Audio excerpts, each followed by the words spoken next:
announcement after we call this meeting to order. Who put that out there?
Meeting to order here. All right. Good idea. Call this meeting to order at 3:03. And I'll go ahead and make the announcement right now. I'm sure there are more than a few people on based on the amount of emails that I have received. I'm sure that you guys have received as well.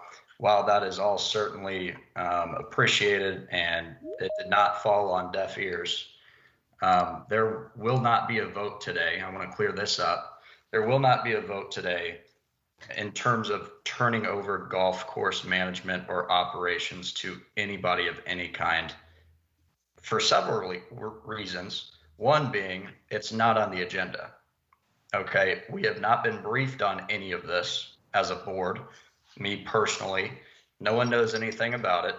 So in that case, there's no possible way that we can vote on this today or even in the near future. So if there is a vote that comes today, I'm not going to be in favor of it because we know nothing right now. And based on what I received last night and this morning, it's total hearsay and speculation. With that being said, the point of my conversation was I guess I'm somewhat frustrated and irritated that someone on this board took it upon themselves to talk about in the public what might or might not happen. So that's why. Well, to be fair, I think he took it upon himself because he cares about the sustainability and overall, golf courses of Wichita. He wants to protect the golfers, and I'm totally okay with that. However, I don't think the timing is correct. There will be plenty of opportunity for public input as we move forward on this topic. However, today is not the time. Eddie, I would clarify, it's more than hearsay and speculation. It is documented in the paper. Based on the emails that I received, Dale, I only got speculation and hearsay and rumors. So that's where that's coming from. But it has been publicly announced that the process is underway. Mr. Hauptman confirmed that both to the council and to our retreat, it is far more than, and that there is no RFP, Mr. Palmer. There is no RFP plan. There will never be, under this scenario, an RFP. And it has not been clearly identified. When I asked that repeatedly at the park board retreat, where does the park board fit into this? Never really quite got an answer to that. But I'm sorry, public awareness is critical to this, and anything that can be done to raise public awareness, to invite public input at any stage of the process is just good government. The retreat was not some private meeting where we just talked about things in secret. That wasn't the point and can't be with a public body. So I'm sorry, I understand your concern, Mr. Palmer, that that's something you wouldn't have done, but we work from different playbooks. In the end, the more the public knows and the earlier they know it, the higher quality the public decision will be that is made. Ty? So yeah, I just have I guess a philosophical question. Why wouldn't we do an RFP when a buyer, a prospective buyer of McDonald golf course surfaced? That event triggered an RFP process that led to the decision to not move forward with conveying that property to another party. What's different about this situation, I guess, is really my question. The manager explained to us that the reason, and Mr. Hauptman can confirm this, the reason he went the route he did to transfer the control of the courses to a nonprofit for $1 a year lease meant that all the decision-making then would be made by the nonprofit and they would not be subject to any RFP requirements. Is that not true, Mr. Hauptman? I think you're on the right track. I think, Ty, to kind of back up a little bit, anytime that we get not just a request for golf course purchases or it's any kind of purchase for any kind of city asset, that has to go out to an RFP. But this is not a situation where they're asking to purchase the golf courses. And the city manager felt like it was already kind of vetted through that who might be interested should step forward. And so that's why he's going this direction with it. And to clarify, that policy about RFP is a little murky. When Quick Trip offered to buy a corner of Clapp Park, there was no RFP issued. There is currently an offer to buy Sim Park that is before the manager. It's been there for a couple of months. No RFP has been issued. So it's a rather selective policy that was employed for McDonald Park, but it has not been universally applied. I think that's an issue in and of itself. But there is no RFP planned for this particular proposal, and thus there is no dedicated time for public comment. That is what it is. So when will the public get involved? If not now, when? So I did mention at the last meeting at the retreat that there will be opportunity, that we will bring this to the park board and we will bring this to the golf advisory committee. I did say that. And I think we just have to go through the steps. Right now, there's some discussions about some really high level items that we need to first even get through before even there's a possibility of having stronger negotiations. And so that's kind of where we're at right now. Thanks for clearing that up. There was never a process to pick a certain option. The manager did this on his own without soliciting any other ideas about what might help our public golf system. And that's what these folks you're hearing from are concerned about. That this one has been anointed and is moving forward, and the folks at First Tee are working to make it happen as though it has been approved. They've been given that sanction. Nobody else has been given that sanction, and the process of doing that is disturbing.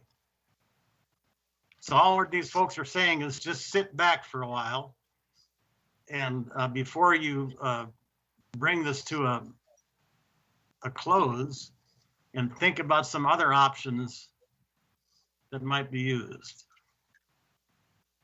So again, this process is obviously very early on.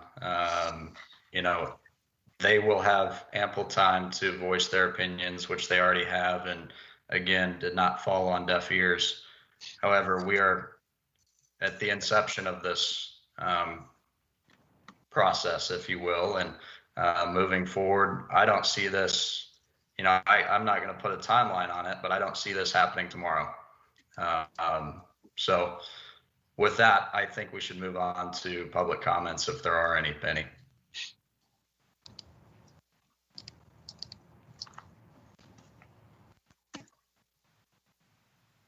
I only received one email concerning the future of golf. I can read that into record if you would like. Is that something you guys would like to happen?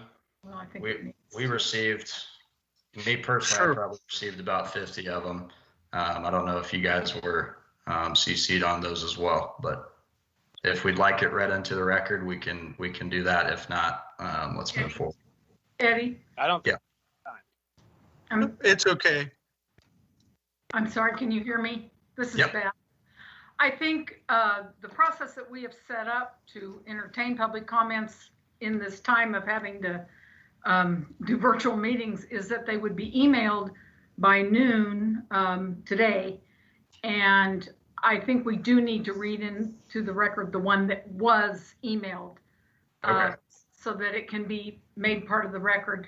From what I'm hearing, you all received a lot of emails, but the only one that followed the process is in front of Penny right now. And I think because of that process, it should be read into the record. Okay, very well. Okay, so I received an email this morning from Kent Moxley at 10:17 a.m. addressed Wichita Public Golf's future. He says, please do not turn the city courses over to First Tee or any other private management group. We have already seen what has happened to the fees for those courses that Great Life Golf and Fitness has taken over the past few years, and I'm afraid the same thing will happen if the First Tee takes over Wichita's public courses. We have already lost one good golf course in the city that us seniors enjoy playing, and we have already been asked to have a membership to play our city courses. Many of our group have decided not to have a membership and now only play maybe once or twice a month due to the monthly cost, especially during the winter months when they won't play. If a private management group takes over, I think that we will lose even more senior golfers here in Wichita and the surrounding area. Or we will just all start playing the out-of-town courses like in Cheney, Newton, Heston, Derby, and Winfield all the time, and the city will lose out just like they did when they shut the courses down earlier this year at the start of the COVID-19 pandemic. Please reconsider this decision. Thank you. Kent Moxley, Boeing Retirements Golf Group. Thank you, Penny. You're welcome. Ms. Zarlensky, what is these other folks who emailed the park board members, should they wish to have the same status as Mr. Loxley's comment, where do they send their emails? If they sent them to all the park board members, but If I'm correct, that's noted on the meeting announcement. Wichita Park and Rec at wichita.gov no later than Monday, December 14th at noon for today's meeting. It's noon on the day of whatever your date your meeting falls on. okay, thank you. So it should be on the announcement. All right. Let's move on to approval of minutes. Did everybody have a chance to review the minutes from November 9th, 2020? Yes. Yes. I would make a motion to approve the minutes on November 9th. Second So moved. by Hillman. Got a motion and a second. All in favor? Aye. Aye. All opposed? Motion passes. Item number 2, new items for consideration. Park Department Code of Conduct Policy. Gentry? Yep, so I will be taking this one and the next one for, Troy, was that your hand raising? Did you? Okay, sorry. I thought I saw Troy Palmer's hand up in the video, and I didn't want to miss him. So I will be taking the code of conduct as well as the rental policy because I'm doing both of these and they both are updates to policy for the department, I've just combined them into one presentation. I figured that would be easiest for everybody. So I'm going to hopefully successfully share my screen so you can see the slides. Very nice. Can everybody see that? Yay. Awesome. I heard a yay from Penny, and I'm going to take that as a win. Okay, so as far as the department policy updates goes, really the purpose of these policy updates or that we want to put forth policy that protects our patrons and our employees in multiple ways, both in our code of conduct as well as our rental policies. So we reworked the policies as a matter of needing to update them for the department accreditation next year, which is another topic that I think Troy will be addressing in this meeting, but also just to clean them up and make it more clear how we're going to protect patrons and employees, because that's what it's about. We had a lot of help from the law department in making these acceptable and actionable, but mostly applicable to our department. You have already received them, and it's my hope that you read through them thoroughly, but no guarantees. And so this is a review of the most important elements of these and a chance to address the questions.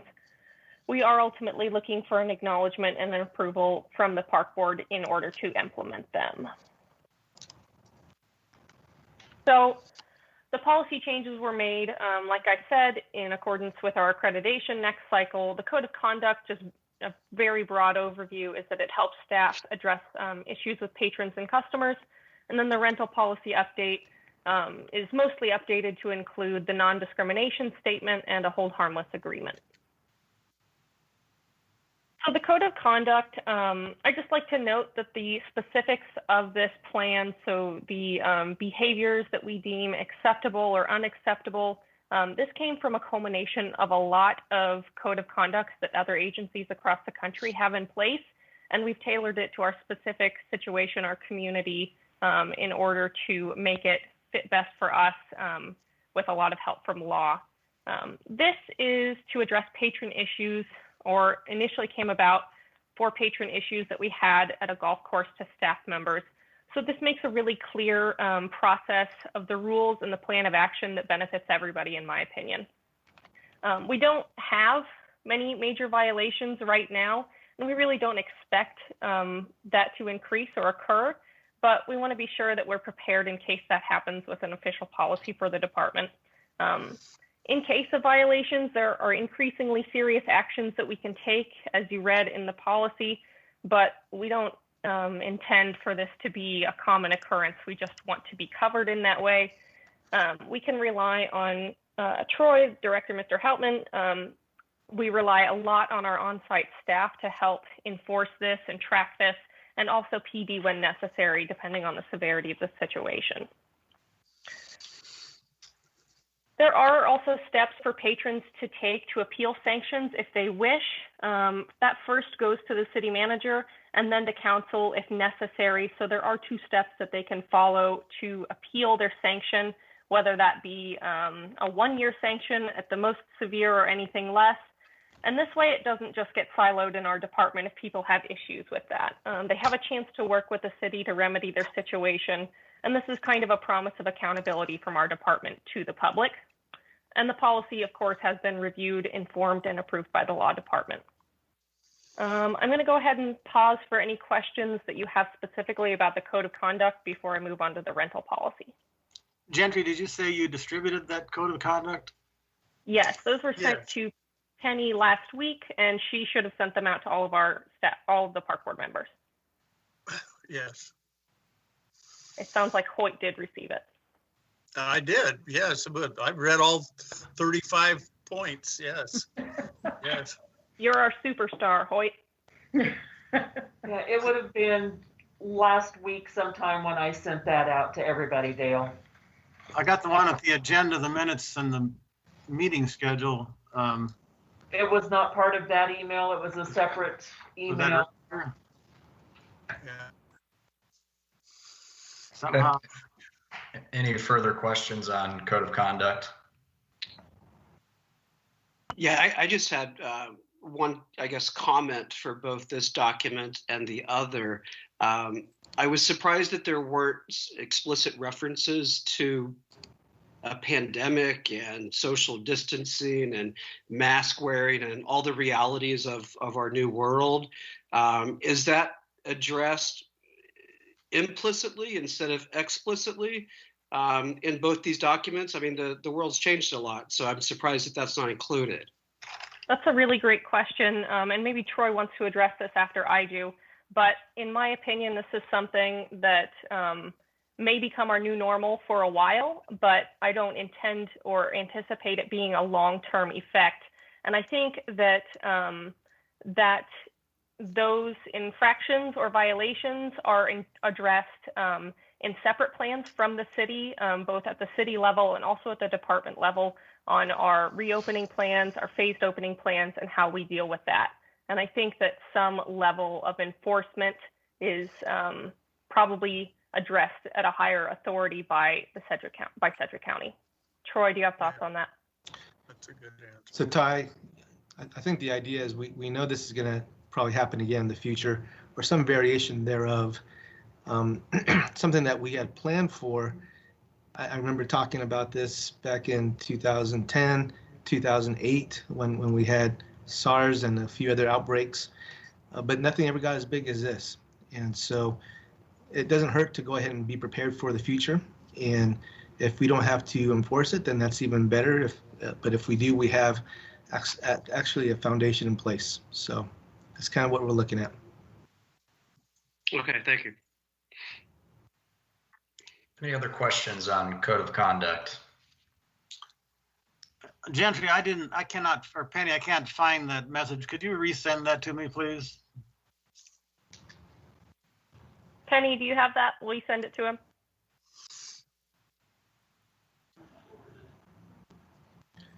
I'm going to assume on mute. Yes, I'll get that sent out again to everybody again this afternoon. Thank you. All right. If nothing else, Gentry, carry on into the rental. Awesome.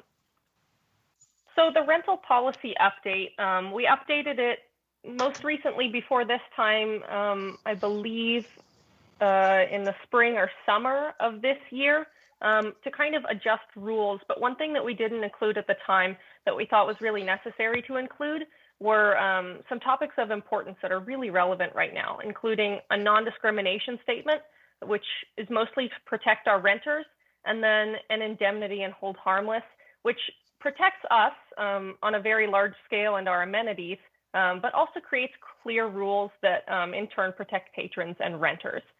So the non-discrimination statement is on the screen. I'll go ahead and read it for you out loud.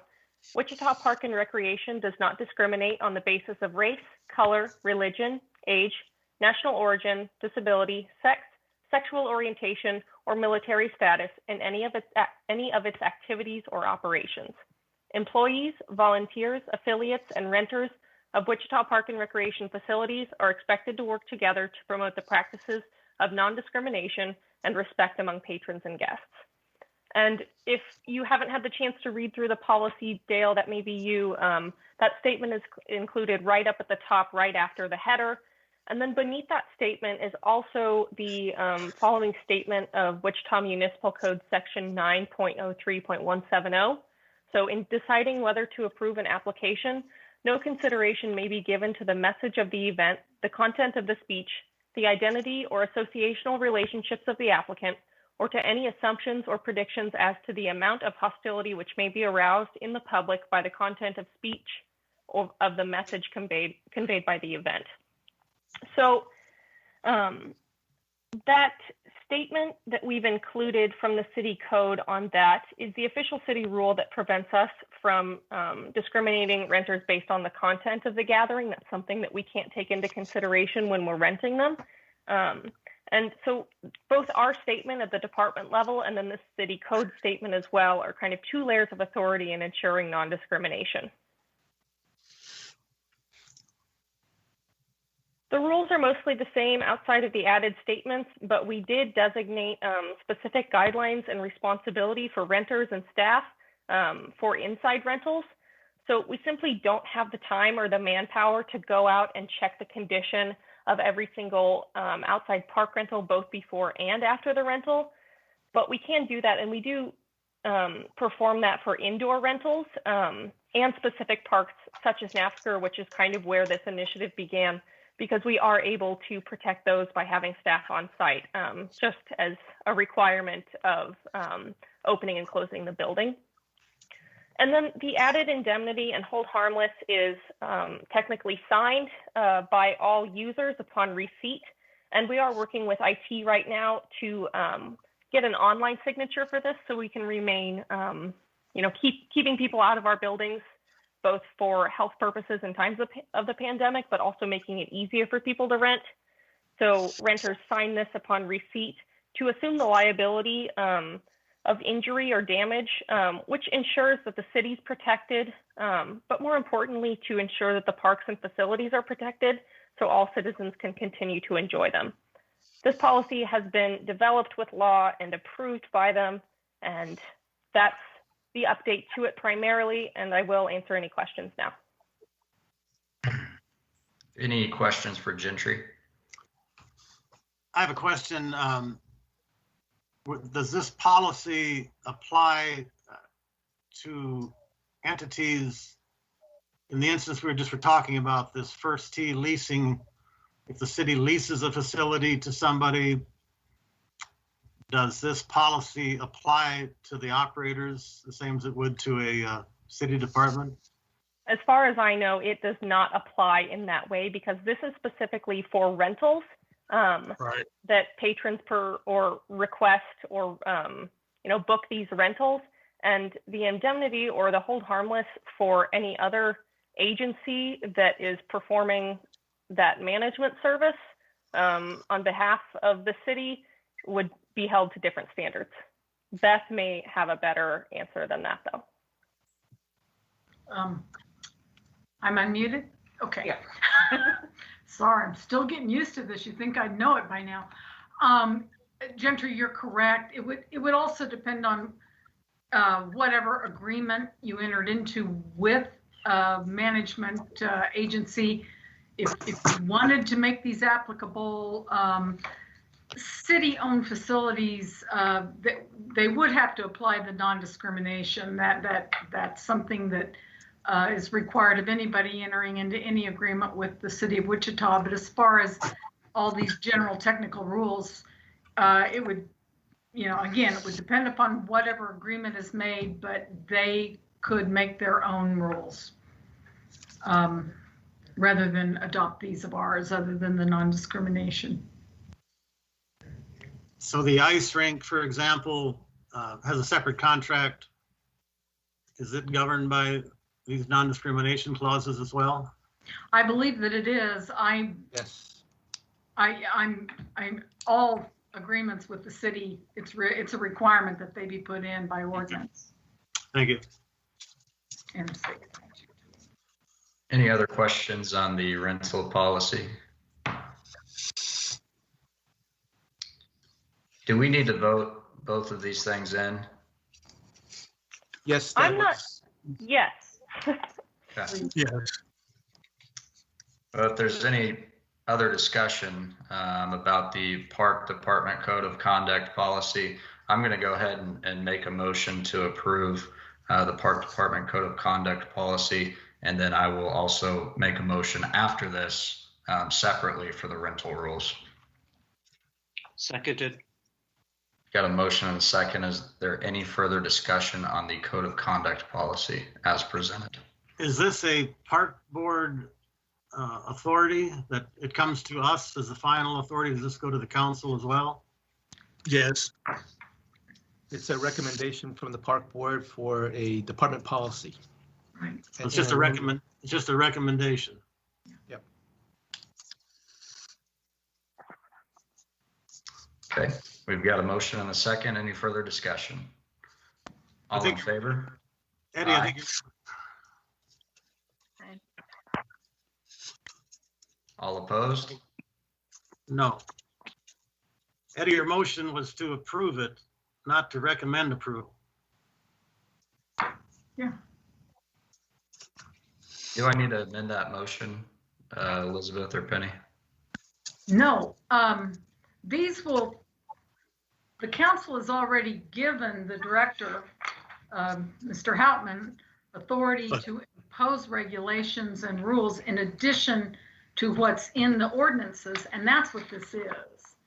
This is a recommendation which he has brought to the park board for them to approve. So in my opinion, no, you don't need to amend your motion. You're approving these to be implemented as regulations to be imposed in the parks.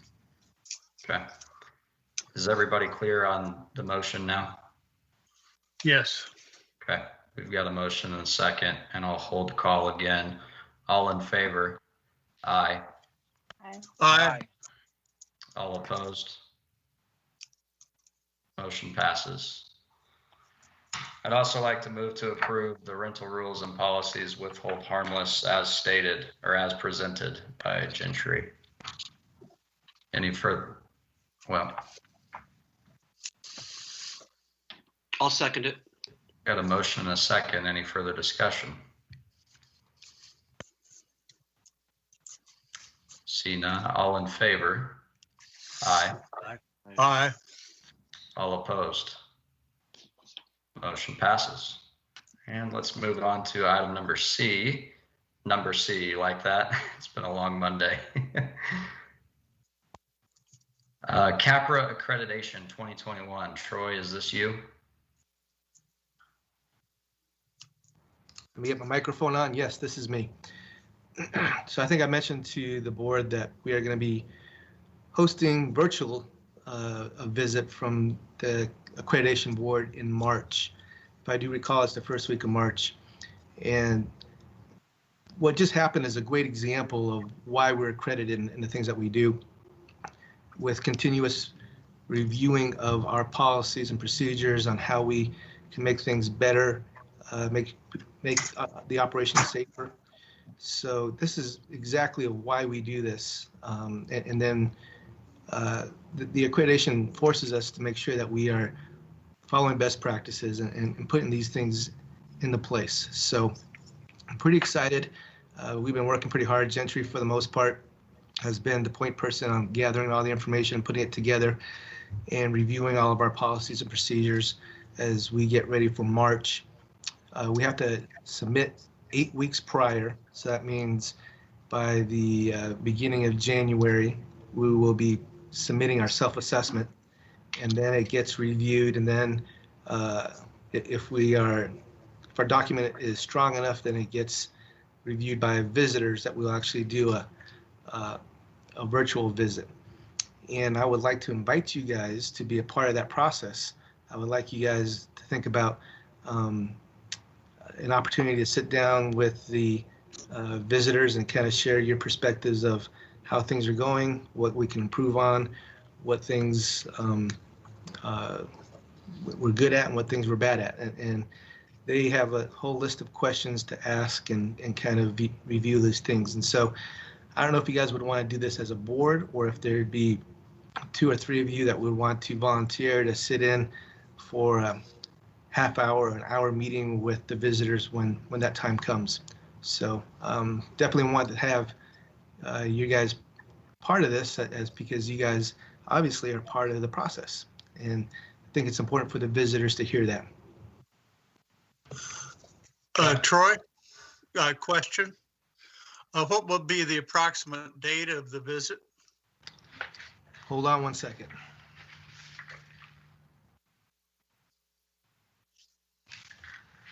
It's that first week of March, March 2nd.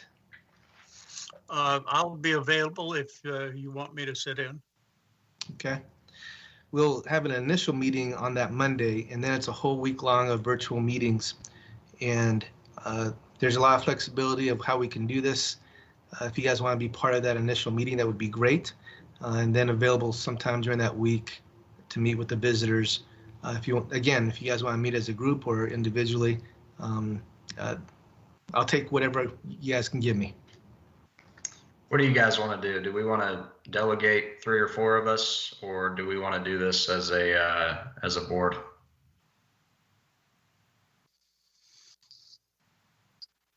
I think it'd be great to do it as a board, but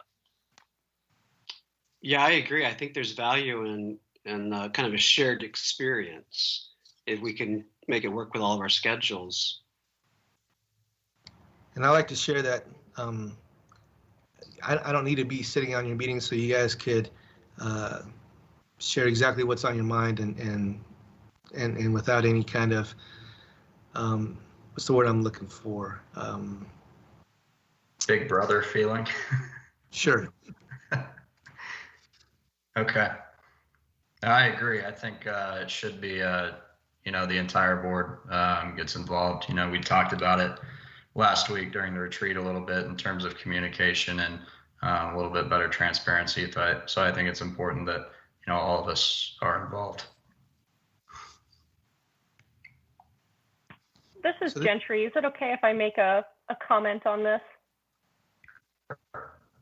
So as the accreditation manager, having spent most of this year focused on accreditation, so providing all of our evidence and then also writing a narrative to describe that, Troy can also attest to how much the park board is written about in our process and how involved you guys are in, as we've written it, in making sure that we are representing our community in the best way possible, because you are kind of our conduit for that.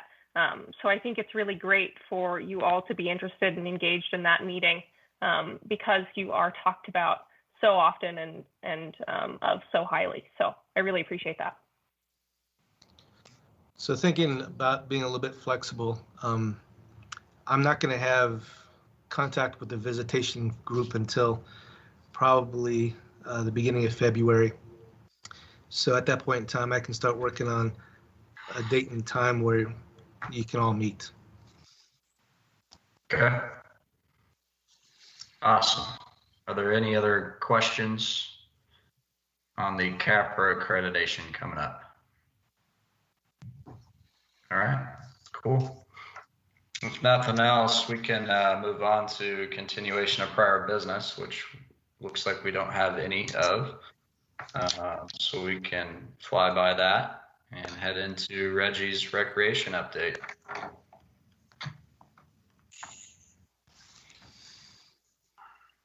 All right, I'm remote today, so I'm going to depend on Penny to help me out here a little bit with getting the information up for you guys to see. First of all, I want to say thanks for the kind words that we received at the park board retreat about the presentations, but I wanted to highlight that it's the team that provides me with the information. I'm just the messenger. So I've learned a long time ago to take all of the blame and none of the fame. So I want to make sure those guys are recognized for all the hard work that they do in getting me the information that we present to you guys every month. So they do a great job with it. Can everybody see Reggie's presentation on the screen? Yes. Okay.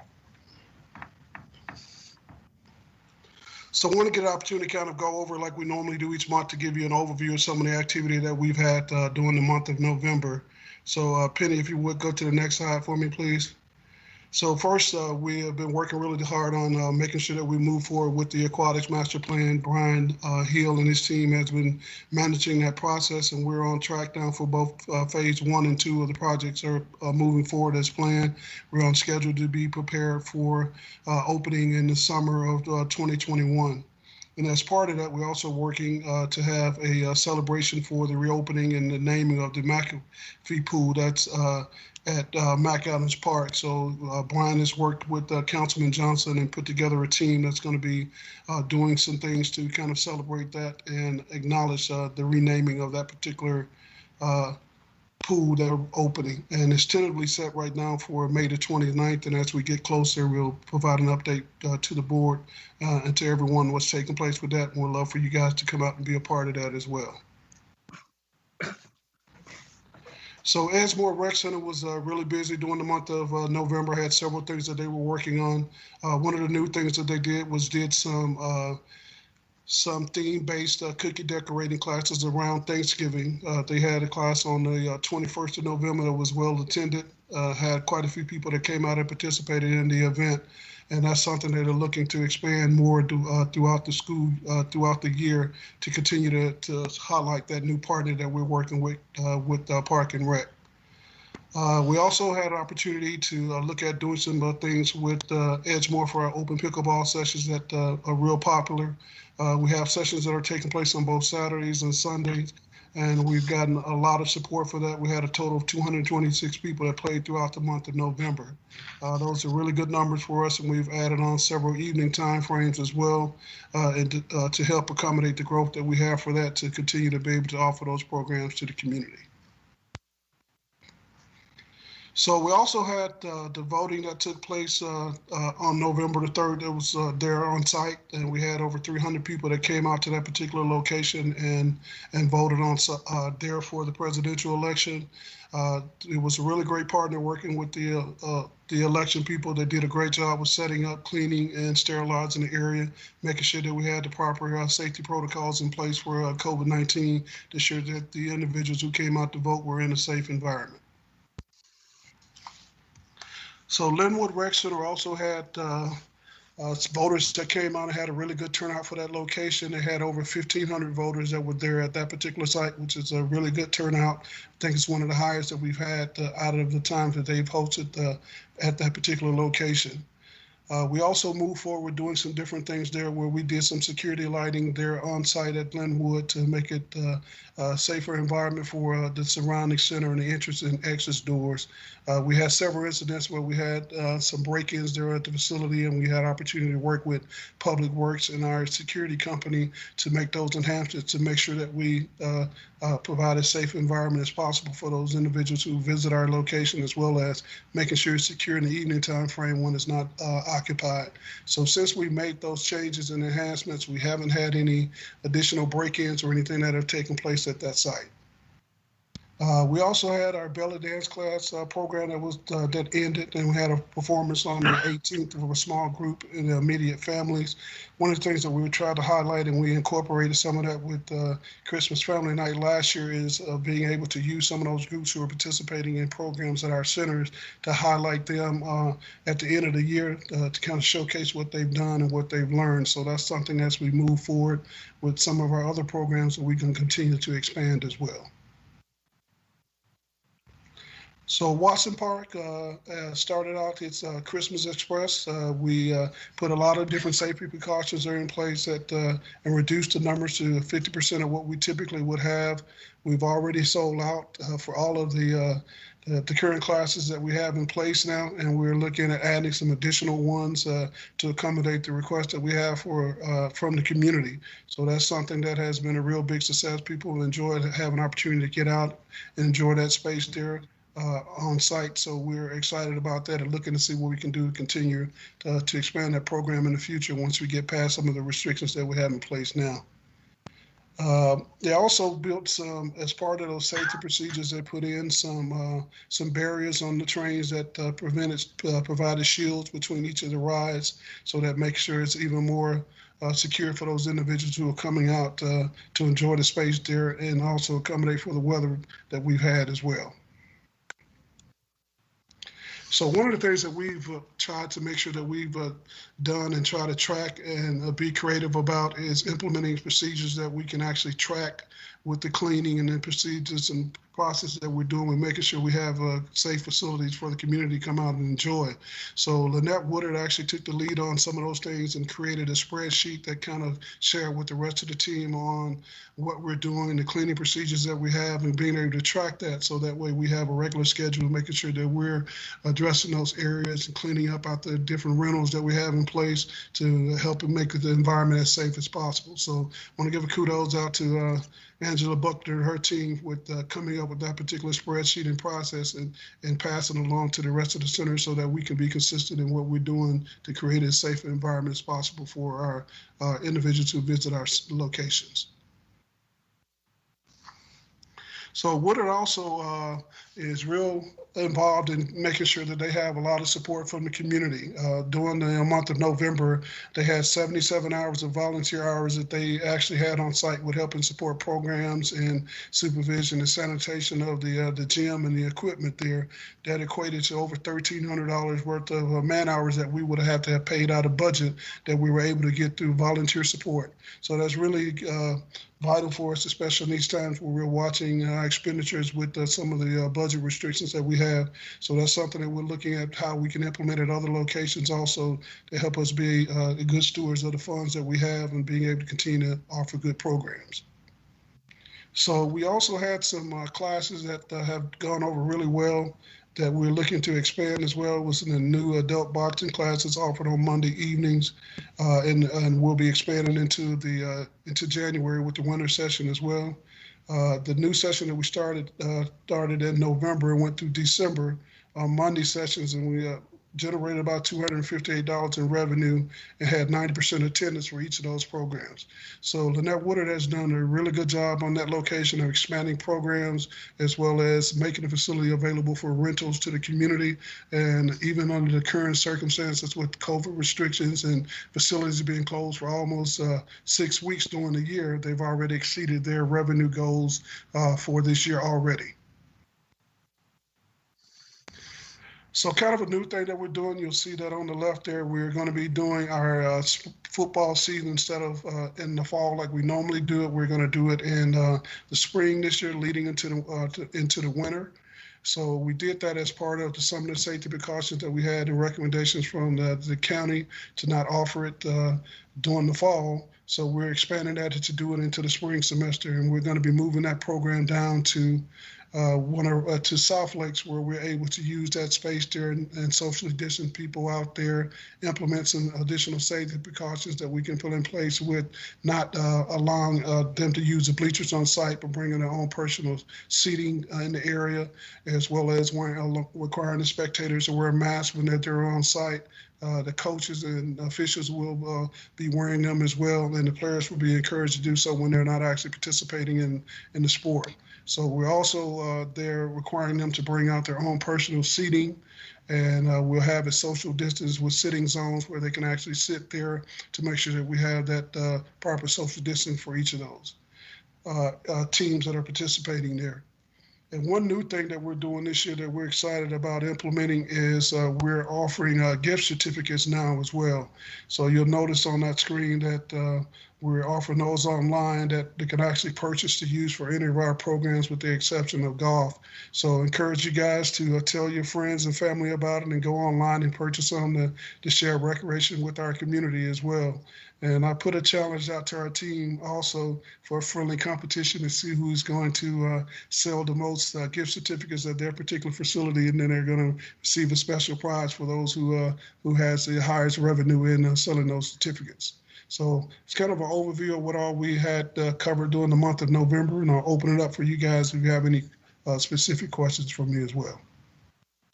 Are there any questions for Reggie? Reggie, I do. This is Hoyt. Yes, sir.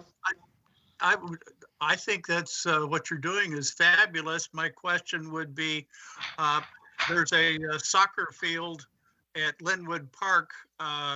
Is that set up to play football on? We do have a football field that's there at Linwood Park. I'm not sure if that's what you're referring to, but as part of the safety precautions that we're doing now, we're moving those games down to South Lakes where we can better regulate what's coming in and out and the cleaning and safety procedures with it. And some of those locations where we traditionally had games, and now we're going to be looking to open those for practice space for some of the teams and looking for areas where we have lighting as well, since it's getting darker a little sooner so that it continue to have the practice time also. Okay, yeah, the lighting would be good. Yes, I understand. Thank you. You're welcome. Any other questions for Reggie? Reggie, you mentioned that I think Edgemore and Linwood Rec Centers opened up for as polling sites. Do we do that for primary elections and local elections as well, or is it just the presidential election, the generals once every 4 years?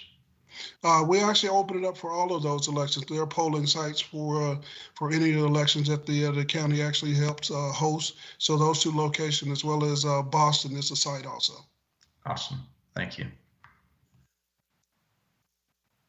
All right. Any other questions for Reggie? See none. Keep up the good work. Thank you, sir. And we'll move on to item number 5, golf update with Troy. Thanks, Eddie. As everybody's aware, I sent out the rounds report last week. We had a very good month of November. Our rounds in the month of November were 10,995 rounds, which is the most rounds played in November since the early 2001, 2002, in that time frame. Rounds are up for the year by 12% over 2019 based on the 4-course system, and at 15% over 2018, 8% over 2017, and 4% over 2016. This is despite 2 courses being closed for 3 weeks and 2 courses being closed for 7 weeks. When those courses reopened, they were limited to walking only. As shown in the rounds report, Auburn Hills has exceeded 30,000 rounds for the second time since it opened in 2001. They're opposed to pass they have passed the 35,000 mark. I looked at the rounds today, so they're now over 35,000 rounds for the year, which is the first time they've exceeded that since they've been open. Which is fantastic, because when the projections that the budget office all put together when Auburn Hills opened was they should play about 36,000 rounds. So that's very good news for them. McDonald's has passed the 30,000 mark for the third time in the last 10 years. And, Tex Consolver and Sim continue to be the workhorses for the golf division. They've both exceeded 35,000 rounds 9 out of the last 10 years. Had they not been closed for that period earlier this year, you could easily speculate that they would have passed the 40,000 rounds for the year. Revenue continues to be strong. We're up 1% over 2019's year to date, despite the closures. The golf division has surpassed the revised revenue budget by $526,000 at the end of November. We were behind the original budget by only $141,000 with a month to go. December is not normally a high revenue month, but based on previous years, but it's too early to call to see if we'll do that. I've looked at the numbers today through yesterday for the month, and we've already in the first 13 days of the month exceeded 2019's gross revenue numbers for the month. So we are going to have a much better month of December this year than we did last year. Expenditures are down about $500,000 from last year, and the projected is to fall below the original budget and be slightly over the revised budget. As most of you are aware, Mr. Houtman was at council last week and asked for some additional spending authority for golf, which was granted. But during that time period from the 1st of November through then, we put some additional spending restrictions on our staff to kind of control where we're at, so we know what we were asking for when we went to council. When those restrictions have since been lifted. When we look at concession sales for the month of November, they were up 67% over last year, 2019. McDonald's still led the way at 97%, being up 97%. Auburn Hills is up 92%. Tex Consolver was up 72%, and Sim was up 32%. Greens fees without membership fees, and compared to November of 19, we had $112,853 in regular greens fees paid. In 2019, it was $77,111, which is almost a $35,750 increase. With the membership fees being calculated in one of the courses, that puts us at a 147% increase in November over 2019. Cart fees are doing fabulous. We were up 87% for a division for the month. McDonald was up 120%. Auburn Hills was 7%. Texas was up 79%, and Sim was up 58%. The driving ranges are still busy. I drove by Auburn Hills not this past Sunday, but a week ago, and it was full from one side of the range to the other about 3 o'clock in the afternoon. Range business was up 250% over last year's month. Grant includes Mac being in there. So we're having a very good year in the way of range business with those that are coming back to golf or new to golf coming out and practicing. So that's we've done very good. So that's my report. Eddie, any questions? I've got a couple of questions.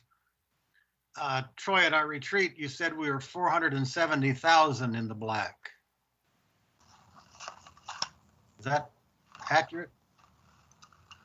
Our net income, which is on your rounds report that you received last week, shows that we're $470,630 net income for year to date. Yes, at the end of November. But you just also said we were 140 in the black. I'm confused on that one. I must have misspoke because I remember saying 140. 140 is what we were told last month, that we were going to finish 140 in the black. Now we're at 470. That's correct, right? Last month you said we were 140 projected to be 140 in the black at the end of the year. That would have been at the end of November or end of October, based on projections that were being put together. Yes, we had a very good month in the month of November. That's a really big number. That means we went from 500,000 projected deficit at the beginning of the year to 470,000 profit. But the year's not over. On a $3.2 million enterprise. That's a really big number. It's great that I know we're doing a lot of business. I'd just like to see a little more of a breakdown of that 470,000, what the source of it was, when it happened and how it happened.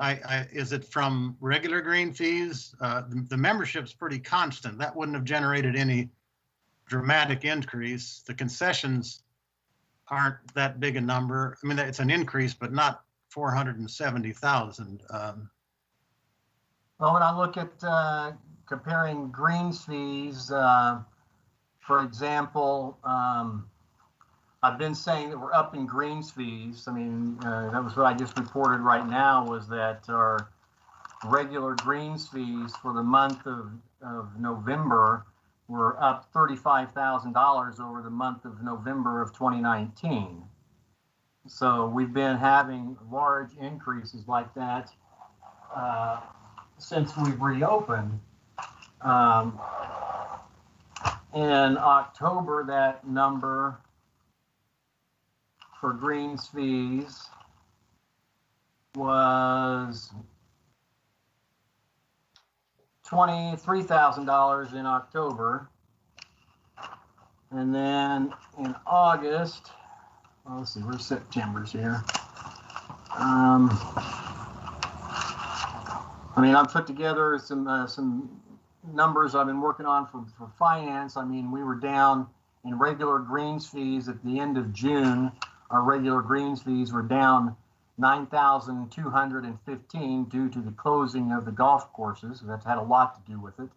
But since we reopened and got back to more normal tee times in July, our regular greens fees are up $11,000 for the months of July, August, September, October, and November. So for 5 months, we're up more than what we lost in the 6 months. So we've seen a lot more in regular greens fee participation at the golf courses. I understand that, but 470,000 is a big number. None of those numbers add up anywhere as close to that. I'm sure, I hope that's the case. I would just like to see some detail about. Card fees are up about $100,000 over last year through the end of November. But still, that doesn't explain the difference from 1 month to another of 400,000. I don't believe that's what I said last month. No, you said there were 140,000 in the black. It's on. I mean, you can watch the video if you want. I mean, it is what. Again, I don't want to trouble this group with financial minutia, but these are big numbers, and they reflect on the. Well, for one thing, if you are in fact 470,000 in the black, that's a 10%, 12% profit margin on a $3.2 million venture, which again raises the issue of why we furloughed employees when you made a 12% profit. That wasn't my decision. I'm just saying, if your numbers are accurate, that just adds to the, and I think communicating to the council again as an injustice to the folks that made that money. You got some great employees that made that happen. It falls to the credit of the people on the golf courses that made that happen. And they're being penalized. Meanwhile, that money is going to pay the salaries of everybody else in City Hall without penalty. That's not right. I just, is it possible for you to break down where that 470,000 came from? How much of it is attributed to regular green fees? How much to membership? How much to concessions? How much to driving range? And how much to the other profit centers? Dale, I think we have the information you're wanting, and I'll be glad to reply to you. Well, I've had an email to you and Mr. Hauptman for the last 3 weeks asking for an explanation of the 2019 number, and I've never got an answer. So you keep saying that, but if I'm going to get a response, you listed for 2019 the exact same revenue that you had for 2018, which can't be right. I'd like to have that corrected if it's true. You know what I'm talking about on the rounds revenue report? I recall that, and I do recall that we made a correction on that and sent that out. No, you have not sent anything out to me on that. I've not seen it. Emma, the accountant, said she couldn't answer that question because those numbers are exclusively in your hand. For the integrity of the report, it's important you have an accurate number. That number is not accurate. And if it can be corrected, that would be great. But I've asked for this, Mr. Hauptman, you urged me to seek these answers from the staff instead of taking it to the council to these meetings. It's been on your table for 2 months. I haven't got an answer yet. So Dale, I'll remind you that I think we're planning on having a golf advisory committee meeting tomorrow, if I'm not mistaken. So maybe some of these questions can be brought tomorrow and hopefully better answered. At least give us more of a clarity on these questions. Is that fair? Well, the park board needs to take some ownership in this. The GAC, Eddie, as you know, is not much of a player in this picture. Advisory. It's just, and the park board needs to accept the responsibility that it's given by its mandate as being a member of it. You're responsible for the oversight of the finances of the Parks Department. This is a big deal. This is the biggest single budget item on the Parks Department budget. $4 million, and we treat it like it's just an afterthought. I'm sorry, these numbers are perplexing, and it comes at a time when the manager is thinking of handing off the entire operation to a nonprofit, which will solve all these questions. They'll go away. We'll go to somebody else. And when this speaks to this process thing, if we don't address this now, I wonder how this is influencing the numbers, having this prospect of a total turnover of the system to somebody else.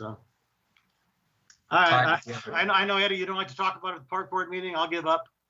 There are golfers, you heard from 50 of them, who are not happy. And I'm sorry, they need a better response than this as well. This needs to be a little more accountability. You're going to hear from a lot more of them because this is not acceptable. Ty, did you have a question? Yeah, since the concept of profitability is kind of new to us when it comes to golf.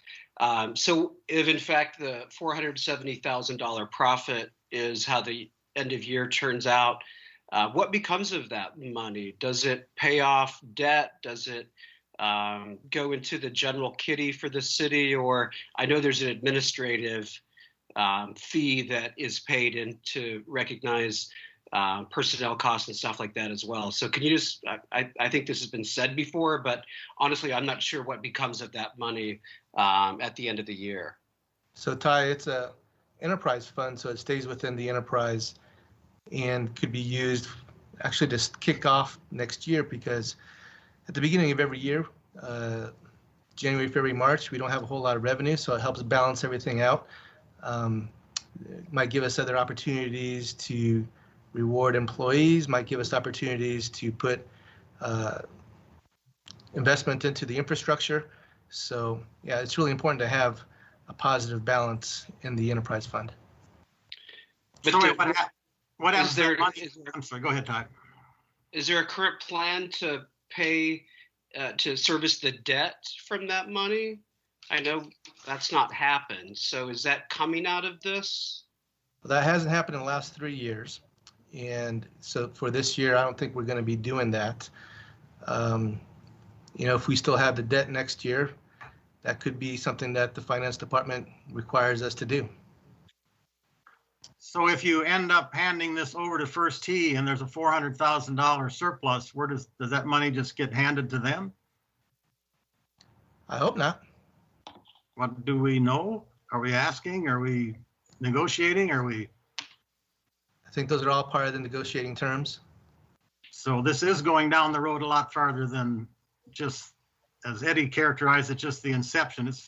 There are serious questions like this that speak to the need for some public awareness of this. These are big numbers. I have a question on the furloughs. Do the furloughs extend into 2021? Those are budgeted in the 2021 budget, yes.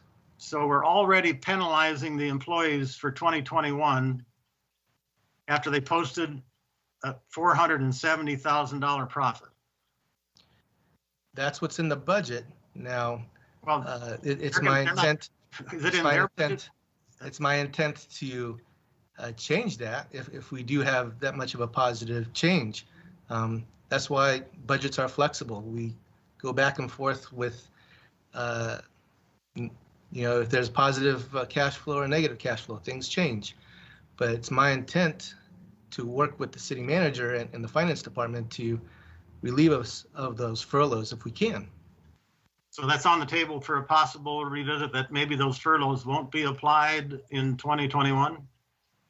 If we have a budget surplus, I think that would be my #1 goal. We had a budget surplus at the end of the year and we still penalize the employees for 2020. So is there a chance that we could perhaps refund those furloughs? And, you know, if you're going to bonus, you talked about the possibility of bonusing them. How about just giving them the money they earned in the beginning? Yeah, I think all those are items that are flexible, that we can work with the finance department and work with the city manager. Yeah, those are all great ideas. And our recommendation as the park board that the furloughs be cut in half never got to the council. Is there an explanation of that? I shared that with the city manager, and I told him about our situation, something I was going to talk about in our director's report. City manager is now going to be responding to me in writing so I can make sure to provide that feedback to the park board. The city manager himself decided that was not going to be honored. Our recommendation as a park board would not be honored. I can't speak for what he did or what he decided or what avenues he took. I can't speak to that. Well, that's ridiculous, Troy. We're a park board official advisory to the council, and our actions are ignored. Does any other park board member have a problem with that you take an action? You just voted on some recommendations for policy. Nobody cares. Nobody pays any attention. It's not ever formally brought to the council. This is frustrating to we're dealing with serious problems here. There's a good faith effort to deal with them, and it just gets tossed in the trash can. I have a problem with that. Eddie, as chairman, you mentioned at the retreat, perhaps fixing this in some fashion where it's compelled that when the park board takes an official action, several years ago, it was a matter of course for the city council to have reports of boards and commission on their agenda. Every week, the council was informed of reports to their boards and commissions. That isn't happening anymore. This is a transparency issue you talk about your accreditation process. I'd raise this one as an issue. So we do provide the minutes and the recordings to council, and actually they review those. I've had many questions come up from when they reviewed those. So there's been a lot of conversation in the past. So they do review them. We just don't get a response. not worthy of having a formal response. It sounds like we will now, though, with Well, the written response from the city manager. So those are what we talked about in the retreat last week. Those are some of the action items instead of just complaining about, how it woulda, coulda, shoulda been done. These are some of the action items that I think Alejo and a lot of us spoke to last week. So yeah, that's what I talked to the city manager about right after we had our retreat last week. And I said, there's a breakdown in the communication and breakdown in the process. So as I bring information to the city manager, I need a way to bring that back to the park board. And we're going to do that in a formal manner with some written memos back and forth. Thank you. Any other questions on golf? Okay. As I said, I think there is a scheduled GAC meeting tomorrow. I don't see it on the calendar. I think that's because I didn't get any invitation to that. I think Rowan was on furlough for the last couple of weeks and had a death in the family. So we will get that sent out, the team's meeting sent out tonight for tomorrow, unless Dale, you think we need to reschedule if it's too late notice at this point. I remember it from a few weeks ago, so I made a little note, but I think you're right. I don't think there was a team's meeting sent out. So your call. Should we reschedule? I think there are issues we need to be bringing to the table. Will it be a Microsoft Teams meeting like this? I believe that's the idea. Yep. Public can watch? I believe that's the idea. Yep. So those 50 people that emailed, I think would probably want to watch that to see where this goes. I'm fine with having the meeting. I hope the other members of the committee have enough notice to be there. Yeah. We didn't have a quorum last time. Right, and I think we're gaining 2 GAC members, so it'll be a nice way to get their feet wet, if you will, tomorrow, and hopefully they come ready to engage.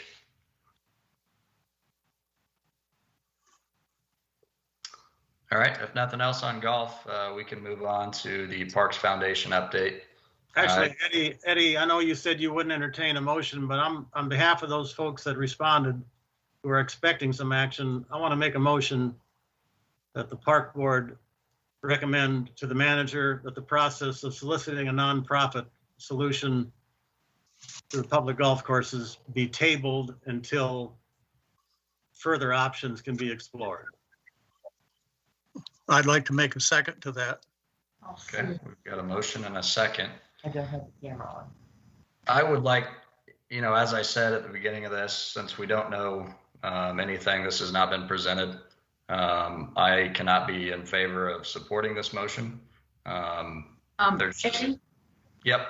I'm sorry, this is Beth. This isn't on the agenda, and you're out of new business. It's really out of order at this point. I mean, I'm not trying to muzzle anybody, but it's not on the agenda. It could be on next month's agenda. That's a good point. We're still on the golf report, Beth. Well, the golf report is not new business. This is new items this would be new business. It's not been brought up before, has it? I don't recall it being brought up before. Troy Houghton, I would bow to you. I don't recall it being on the agenda before. I could be mistaken. Yeah, it was not on the agenda before. Yeah, this is a tough one. I would like to entertain this, but I defer to you whether, if this is not new business, can it be brought up and voted on? I'm not, that's the question, I guess. I would think the park board has the authority to make a motion at any point, at any time, on any issue as a duly appointed constitutional agency to say that this opportunity is disqualified by some procedure. Seems a little outrageous. The ordinance that creates the park board says that it'll be governed by Robert's Rules of Order. And my reading of Robert's rules, and I'm sorry I don't have a copy in front of me, but this is a motion that's out of order. We have an agenda so that the public can know what we're talking about. Yeah. You can't revisit a previous agenda item that's been published? That's what I was asking Troy Houtman. Sorry, we have so many Troys. I did not recall it ever being on an agenda, and that's why I deferred to Troy Houtman, because maybe he could correct that if I'm wrong. No, I think you're right. I don't think we've ever brought this to as an item for new business, or other than just discussion points to inform the park board that city organization, city manager is contemplating some different options with golf. Oh, I withdraw my second for that motion, and I would like to make a recommendation that it be put on next month's agenda. Because I think you'll have a lot of public comment on this from what you've all said about the emails that you've received. This, there may be a lot of public comment, and it should be on an agenda where people can get their comments in. Sure. Are you okay with that, Dale? Just moving this to a new item for next month? I suppose so. I just hate to think these folks who are watching are tired of this process. It's so hard to see what's going on. We're facilitating that obfuscation. There's nothing wrong with being upfront and open at all times. There's no reason to hide something. And that's all we're trying to do, is communicate that there's concern from the golf community that this is going forward in secret without public awareness, and too many decisions are being made without public exposure. That's all I'm trying to do here. I'm fine. You want to put it on the, let's schedule it for next month as a formal presentation of what those communications have been that Mr. Houtman talked about that they've had over the last several weeks, and where we are at that point. I think other actions will be taken along the way that may make it irrelevant, but I'm good with that. So just based on where the discussions are with the possible operator, will there be deal points ready for that next meeting in January? Or is it just kind of an opportunity for us to kind of globally share comments? And is that too soon based on ongoing negotiations that might be taking place with First Tee? I mean, it gets a little awkward when you guys are negotiating something and then a third party such as us, granted we're a vested entity in this discussion, but there's also the reality that it's hard to negotiate when there might be a third party involved. So I don't want to get in the way of that either. I mean, it's a little bit of a tricky position for us right now, not knowing exactly what the details are. I understand that, Ty. That's a good point, but what it kind of analogous to is, say, a baseball game, and you're being asked to decide an issue in the 7th inning, but you never knew the game was ever called. There was never a notice that there was a game going on. So we're being asked to weigh in on something that was brought to the table through a process you never participated in. You were never asked as a park board, what options should we pursue for the preservation of our public golf system? And now we're supposed to sit back and wait while this unilateral action goes forward. That's not good government. That's not responsive. So that's the reason I raised the tie. But you make a valid point that it's the timeliness of it is suspect. The real question, the real issue is, why was it started in the first place as the option to save public golf? That's a central question the park board should weigh in on from the beginning. That ship sailed. Eddie, it's not at the inception anymore. It's way out in the ocean right now. You were never asked to weigh in at that point. When we receive a formal offer, will we not have the opportunity to review that and speak on that and allow the public to voice their opinion? Yes. Okay. That's all I'll say on that then. So, Dale, do you want it on the agenda for next week? Do you want it as a new item? I do. Well, we have a motion and a second on the table. Next month. No, we have I made a motion, Troy, and Hoyt seconded it. Wait, retracted the second. Wait, retracted, yeah. But I also ask that it be placed on the agenda for January. Okay, but it doesn't have a second. That's fine. I share Ty's concern, with, I want to be transparent as possible here. However, I don't think we have, any business right now, as long as there's not a formal offer on the table. I just don't see a point in talking about it. I really don't until there's a formal offer. But So, Eddie, it was formally announced by the city that a offer is being constructed. That has been publicly identified. It's not like this is something to be decided. It was decided and issued with the rationale for it in that news release. Have you seen that news release? I have, yeah. And it pretty much said we're doing this. We're going to solicit an offer as a solution to our public golf. That decision was made not by the park board. And that's the only question I'm raising, that then what these golfers are concerned about is it's going down the road without input. But, put it on the agenda for next month and we'll let it fester for a while, and maybe more folks will get involved. I'd like to think the park board would have a little more leadership role in this, and we're not leadership at all. All right, we'll put it on the agenda for next month. We'll Thanks. see if anything comes out of that, but I'm not comfortable with tying my name to a vote, and I'm sure a lot of other people feel the same way, unless there's a formal offer on the table. All right, let's move on to the Parks Foundation update. I've got Alejo here. He's obviously not with us. He is traveling. So Troy, do you want to take this one? Sure. I actually have a meeting tomorrow with the park board to discuss a little bit more about the Place for Parks funding, and they actually have an opportunity to start to engage how we can spend that money, prioritizing projects, and we put together a nice little scoring matrix so we can actually be a little bit more objective on how we are grading different projects with that funding. So pretty excited about that.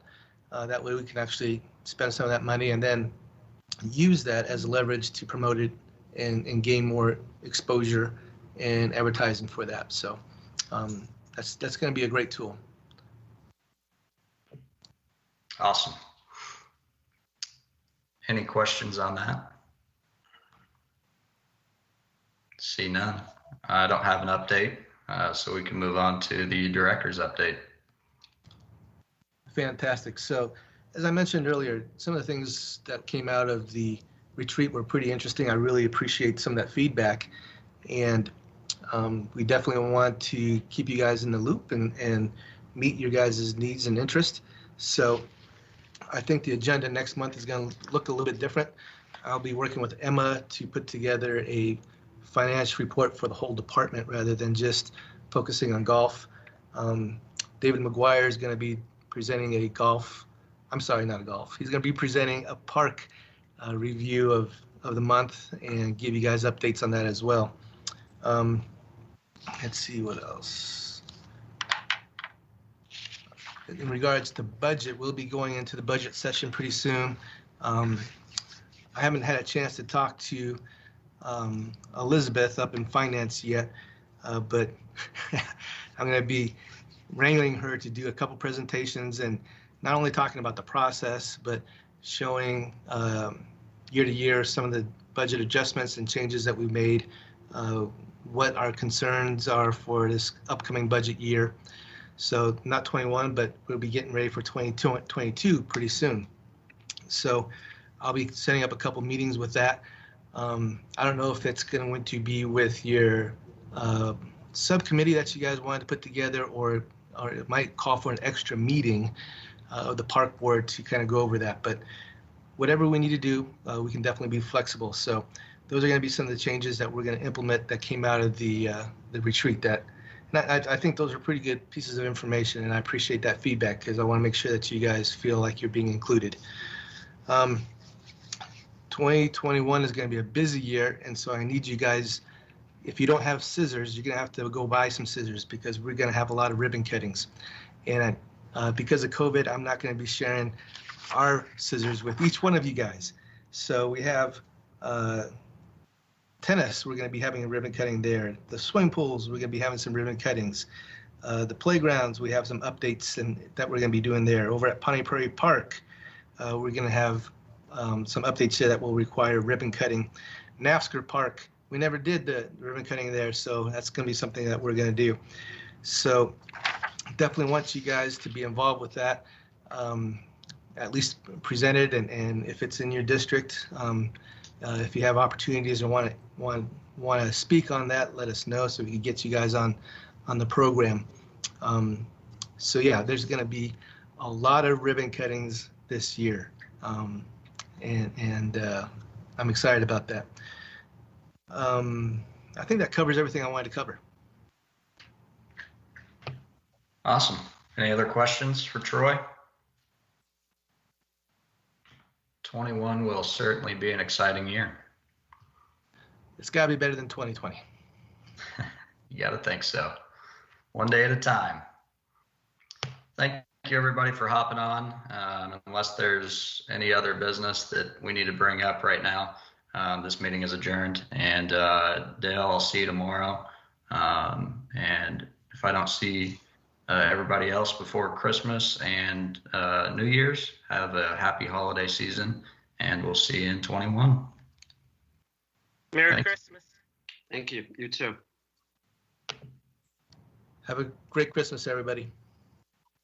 Thank you.